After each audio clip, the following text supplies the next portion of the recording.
계속해서 이번에는 산림청을 연결해서 지금까지 집계된 피해 상황을 알아보도록 하겠습니다. 서영준 기자. 서영준 기자. 네, 산림청에 나와 있습니다. 네, 지금까지 피해 상황 어떻게 집계되고 있습니까? 네, 강원도 양양과 고성에서 불길이 계속 번져서 그 안타까운 소식이 계속 전해지고 있는데요. 반갑지 않은 소식이 다시 더 들어왔습니다. 경북 예천과 전북 완주의 산림지대에서 산불이 오늘 오후에 발생해서 주변 지역으로 다시 번지고 있다는 소식입니다.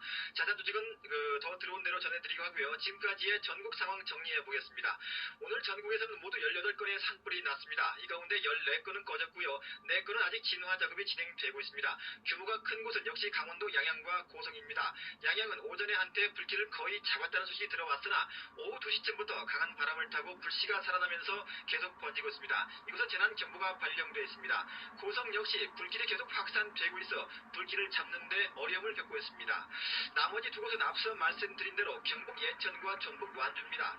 산림청은 오늘 밤 안으로 전 지역의 산불을 모두 끄기 위해서 총력전을 펴고 있으나 날이 어두워지고 헬기가 철수하면서 그 산불을 진화가 쉽지 않아 보입니다.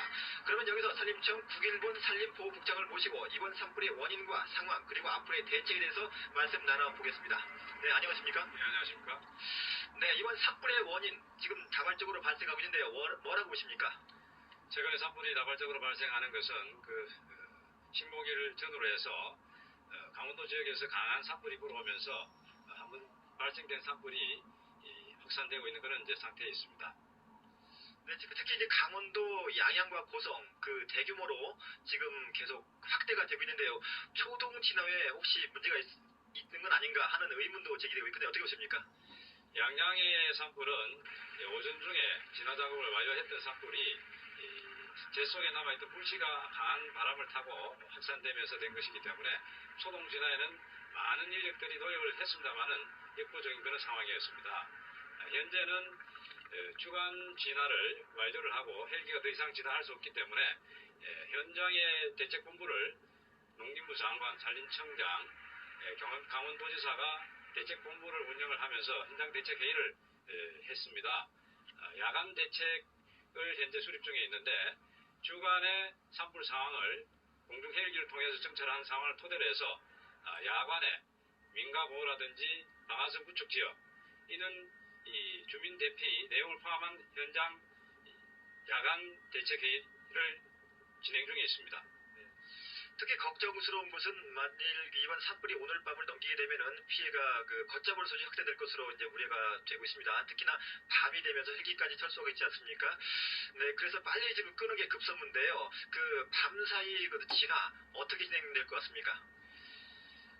강원도의 진화 자원으로는 부족하기 때문에 현재 경기도라든지 서울, 중북에 있는 소방차까지 이제 지원이 됐고요. 또 야간에는 안전 문제에 가장 신경을 쓰면서 주택 보호에 노력을 하고 새벽에 산불이 잦아들 때, 바람이 아주 잦아들 때 저희들이 가지고 있는 헬기를 총동원해서 신속하게 진화하는데 필요한 조치를 하고 있습니다. 지금 말씀 들으면 장비와 인력을 최대한 집중 투입해서 최대한 빨리 이제 진화를 하겠다 이런 말씀이신데요. 특히 이제 산불이 난 지역, 우리나라 산림이 그렇습니다만은 소나무 숲이 많아서 이 소나무 숲이 불을 확산시키는데 좀 끄기가 쉽지 않다 이런 얘기를 했는데요. 왜 그런 것이고 대책은 없는지 말씀 좀 해주십시오.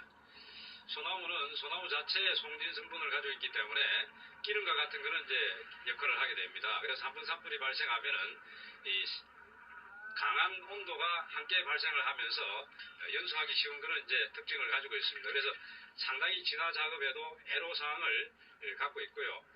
그래서 무엇보다도 제일 중요한 것이 강원도 지역에서는 산불이 일어나지 않도록 하면서 산불이 한 번 발생했을 때는 초동 진화에 노력을 하고 있습니다만은 이번에 강한 바람 때문에 초동 진화에 실패한 그런 이제 사례가 되겠습니다. 그래서 내일 아침에는 바람이 아주 잦아들 때 진화하기가 아주 쉬운 여건이 됩니다. 이때 공중과 지상에서 합동으로 작업을 해서 신속하게 오전 내로 진화 작업을 완료할 수 있도록 그렇게 노력을 해 나가겠습니다. 지금 말씀을 들으면 오늘 밤을 넘길 수도 있다 이런 말씀으로 이제 들리는데요. 그러면은 추가로 다른 지역으로 확산되는 걸 막기 위한 대책 있겠습니까? 예, 그렇습니다. 추가로 확산되는 것을 막기 위해서는 저녁에 저희들이 주간의 산불 상황을 파악한 자료를 토대로 해서 방화선을 구축할 지역과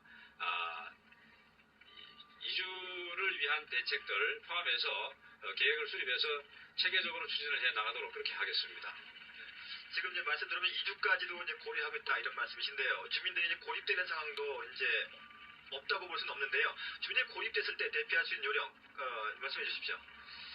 산불로 인해서 고립 지역이 발생했을 때는 신속하게 산불 위험이 적은 큰 공간 공항지로 대피를 해야 되겠습니다. 그래서 지역에서는 학교라든지 이런 넓은 공항지를 이주 장소로 지정을 해두고 있습니다. 그곳에서 구호 작업도 펼치고 있고요. 그래서 신속하게 그쪽으로 대피를 할 수 있도록 하여 주시기 바랍니다. 마지막 질문인데요. 그 지난 5년간의 통계를 보면은 그 식목일에 많은 산불이 발생했습니다. 평균 37건 이렇게 나오고 있는데 오늘도 18건이 발생하지 않았습니까? 그 근본적인 대책, 식목일에 특히 이렇게 많이 불이 발생하고 있는데 근본의 대책 어떤 게 있겠습니까? 매년 식목일이 되면은 많은 사람들이 산을 찾기 때문에 산불 발생의 위험이 아주 높은 그런 이제 시기이기도 합니다. 또 이 시기가 되면은 매년 건조하고 강한 바람들이 불어오고 있습니다. 그래서 이 시기에는 저희들이 예방에 초점을 두고 감시 활동을 강화를 하고 있고요. 모든 사람들이 불씨 다루는 행위를 이 시기에는 아예 건절을 해주시기를 당부를 드립니다. 지금까지 말씀 감사합니다. 지금까지 산림청 국일본 산림보호국장이었습니다. 그리고 지금까지 산림청이 집계한 산불 피해 상황, 전국 상황을 다시 한번 정리해 보겠습니다. 우선 사람을 보겠습니다. 이재민이 33가구 90여 명이 발생했습니다. 551가구 1,400여 명이 불을 피해 대피를 했고요. 산림 피해는 215헥타르로 늘었습니다. 시간이 가면서 계속 피해 집계가 늘고 있는데요. 역시 양양이 가장 큽니다. 180헥타르의 산림이 탔습니다. 다음으로 고성이 30헥타르로 추정됐다가 다시 20헥타르로 수정됐습니다. 서산은 15헥타르가 탔습니다. 경북 예천과 전북 완주는 아직 피해가 집계되지 않고 있습니다. 이 같은 집계는 공식 확인된 것만 잡았기 때문에 현지 사정과 차이가 있을 수 있다는 점 참고해야겠습니다. 또 잠잠 집계라서 불이 꺼진 뒤 정확한 조사가 이뤄지면 훨씬 늘어날 수 있을 것으로 보입니다. 지금까지 산림청에서 KBS 뉴스 서영준